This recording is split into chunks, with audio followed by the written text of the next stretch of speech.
Hello and welcome back everyone to part 10 of In My Shadow, the Atsumu angst series. We are nearing the end of this series and I apologize for the delay in the upload of this part particularly. I had some stress in my personal life, but here we are, I'm back, and the good news is I got a lot of script writing done. So be prepared for a bunch of new videos in the upcoming month and tell me what you want to see on the channel. Now let's go!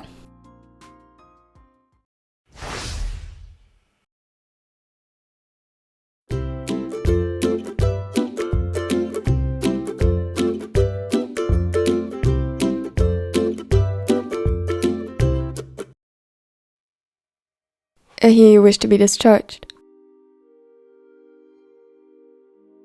Atsumu nodded.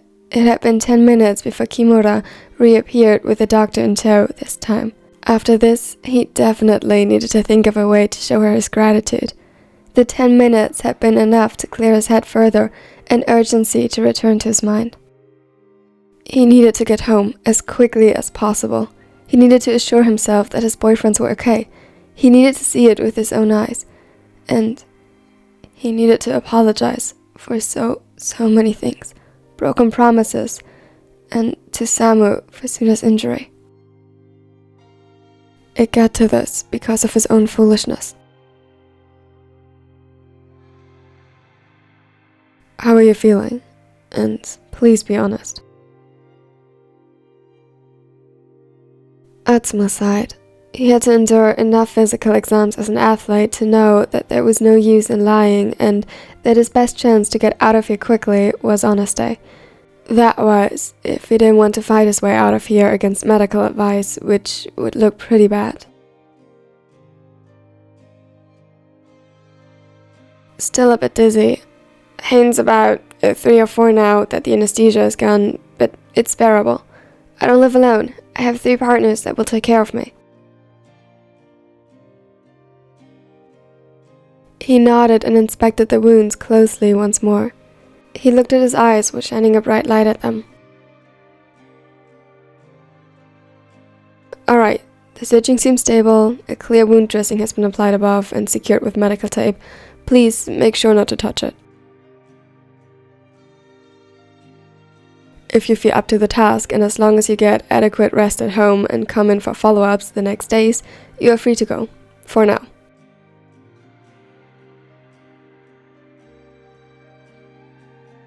Thank you. Relieved, he got up, only to waver a bit. He proceeded more securely as he followed the doctor to get the papers ready. Kimura stayed close behind.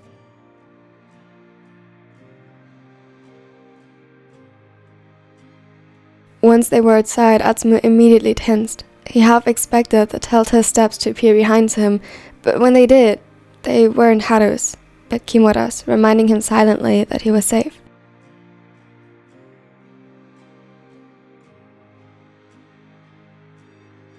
Miya-san, do you have a key to your house with you?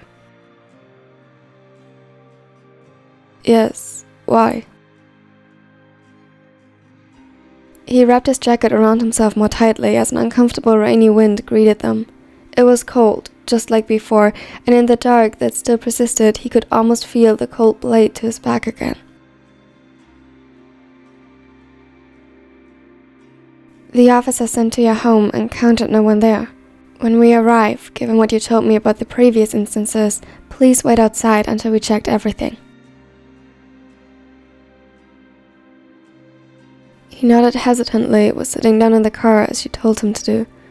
Why wouldn't they be home? They weren't still at the after party, were they? No. The dashboard showed 3:46 a.m. The party was surely over by now.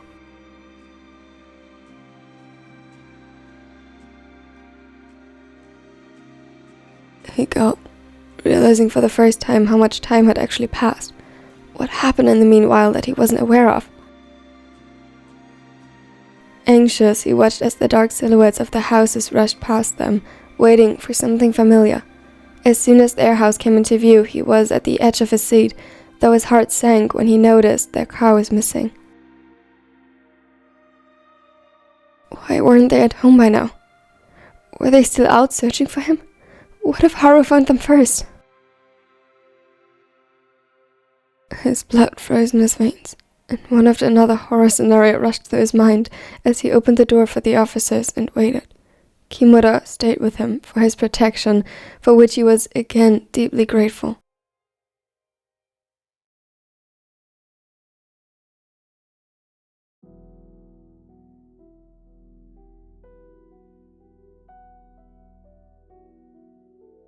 But no matter how much overthinking his brain did, it couldn't have prepared him for what he'd find once inside. A stack of papers was littered over the coffee table, all in various stages of crumbled and stained with a few drops of a clear liquid. Oh. He had forgotten about that part. He had forgotten what she had planned, what she wanted them to find once they'd arrive home. Did you write these? He shook his head quickly. Haru mentioned letters, that she knew of my past, so this way no one would come searching for me. Kimura's expression grew even more grim, and immediately the letters were packed as evidence, but to Atsumu it all happened far, far in the background. They had read them, and from what it looked like, they believed their contents. He couldn't blame them. The shock over the mere possibility probably would have made him blind to any inconsistencies as well. How far did they go? Had they found his shoes at the bridge and drawn the wrong conclusions? The ones she wanted them to come to? A new wave of panic rushed over him and his face hurt as it twisted in pain. If Haru knew where she expected them to go, would she meet them there? After her plan failed, was she out for vengeance?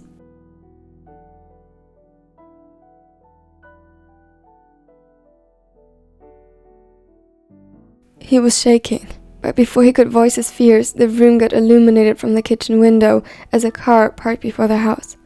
Atsumu's heart stopped as he began to move on autopilot. He got up, only stopped by one of the officers telling him that they'd have to check this first, and although he understood, he didn't want it. He couldn't wait. He needed to be with them. Reluctantly, he followed close behind until he had to wait in the doorframe and prayed and wished silently. Please, let it be them. Let them be alright. To any deity willing to listen, he extended a prayer, his heart too exhausted to take much more after today. Drive, now. Kira recognized her. Even from so far away, he had no doubt that he had seen her before, and the silver blue eyes sent shivers down his spine. Something wasn't right. They needed to hurry. His mind slowly awoke from the grief-stricken sorrow. It didn't fade, but momentarily something added to it. Alert. His eyes wandered over to Eren and Sakusa. Tears were streaming relentlessly from Eren's face, with Sakusa almost seemed gone, like his body was little more than an empty shell. As much as he wished to, he couldn't bring Atsumu back and erase their pain, but he would be damned if he let anyone else get hurt. His doe brown eyes turned cold as he fixated on the girl once more. She took slow, deliberate steps onto the bridge. He wasn't sure if that was her goal or if she wanted to get to them, but they certainly wouldn't stay around long enough to find out. Komori-kun, drive. But what if she is like Atsumu? He understood, but had no time for this. They couldn't leave this car. Komori needed to stay. Kira regretted having given him the key, though it certainly seemed like the responsible thing to do at the moment. She is not. I have seen her before. He wasn't sure where. No matter how hard he thought about it, he couldn't dig out the memory, but he was certain of that. The feeling of shivers haunting through his nervous system, as though her gaze had an electric charge, was very familiar. No one who had become witness to her wrath would forget it. But Komori still hesitated. The libero was a very kind-hearted person, always eager to help others and see the best in people. It was an admirable trait, but one that threatened to put them in danger right now. Kida wasn't sure what made him so certain, but that girl was dangerous. That's when it clicked. He had seen her before.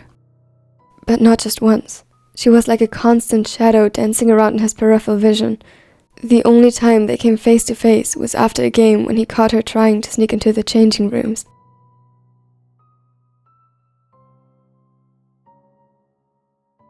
Shortly after, there were a few odd occurrences throughout his day. His grandma might have attributed it to a curse placed upon him by a malevolent spirit he angered. He didn't think much of it at the time and proceeded as he usually would. If something went wrong, he fixed it.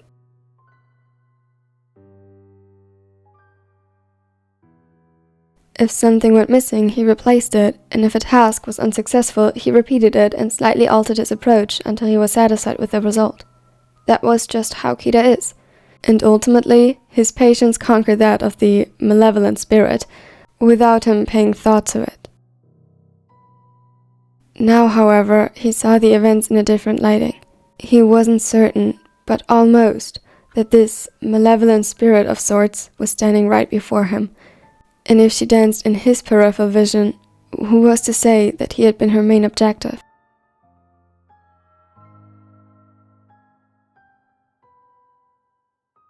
Komori, if anyone was involved with what happened tonight, I think the chances are high it was her. We need to leave. That caused Komori's eyes to widen in shock, but one more glance at her on the middle of the bridge seemed to confirm the uncertain feeling Kida felt for him as well, because he started the car and turned around.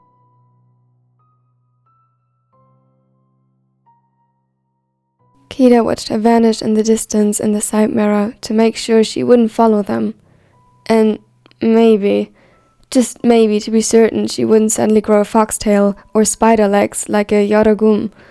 It was silly, of course, but watching her disappear in the distance was reassuring.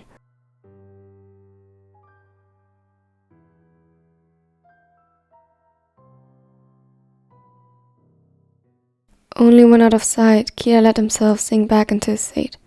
While he was certainly glad to leave her behind, he came to quickly miss the distraction. He didn't have to deal with grief so intense since his grandmother had died, but this was unexpected. It shouldn't have happened, and the questions it left him with felt like daggers being repeatedly thrust into his heart and twisted. He didn't know how to deal with it, let alone if he could. He wasn't able to say goodbye and failed in protecting his boyfriend. Had he been so utterly blind to the warning signs? Yes, Atsumu had been acting odd lately, but nothing indicated this was the direction his thoughts took. Could it be that he truly hadn't decided this for himself, but was urged to or manipulated?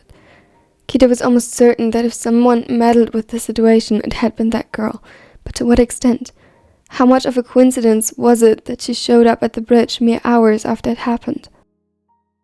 And if she did meddle in this, how would he prove it? Should he even attempt to prove it?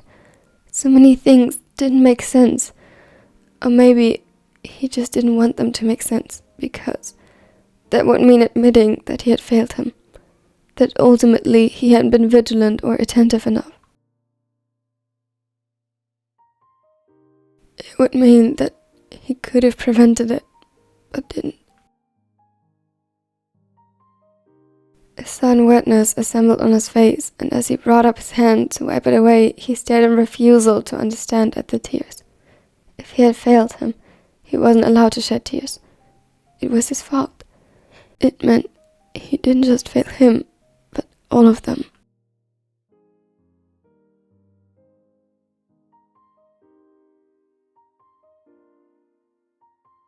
He was torn out of his thoughts by Komori once more as the smaller turned around the corner to the street.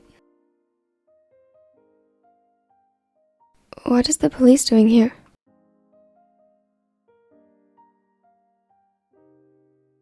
The police.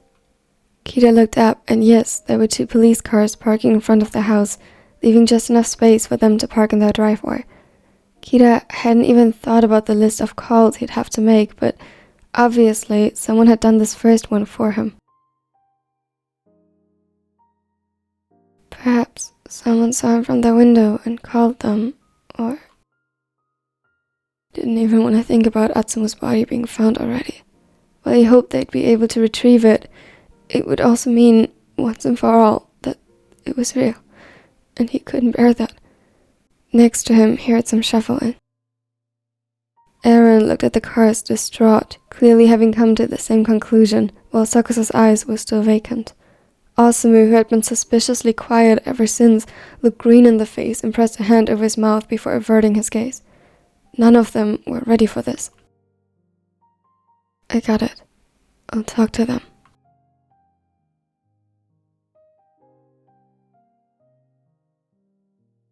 He stepped out of the car mechanically. He heard the others getting out of the car behind him slowly, hesitant. He took the lead, although he wasn't sure he could take the news. Excuse me, sir? Can you identify yourself? He nodded slowly and pulled his ID from his pocket. I'm Kira Shinsko. I live here.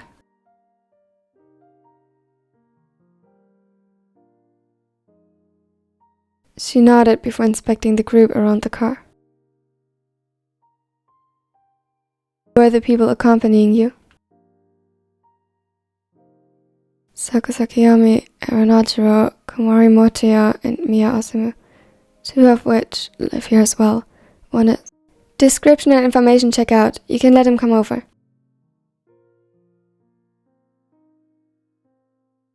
Confused, he stared at her when suddenly the door opened and someone stepped outside. Kira saw him, but his brain seemed to malfunction. He was sure he was seeing Atsumu, but that was impossible. He couldn't be here. He must be hallucinating. Shinsaku!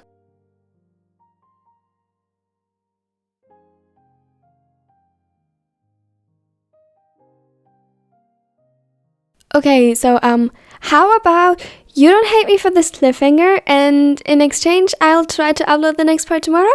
Sounds good? I hope you liked it.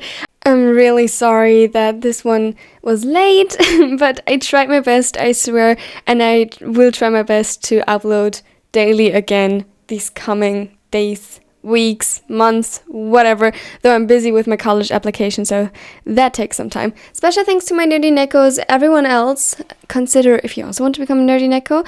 There might be some early access to some of their videos in the future. Check that out, that will be nice. Here are my other social media, and of course the other videos in the anchor, including the next part as soon as it's out. Now I hope you have a wonderful and amazing day. Step 3, think real hard about what you want to be. Step 4, everybody just do your thing. Wake up, today's gonna be a good day. Wake up, today's gonna be a good day. Wake up.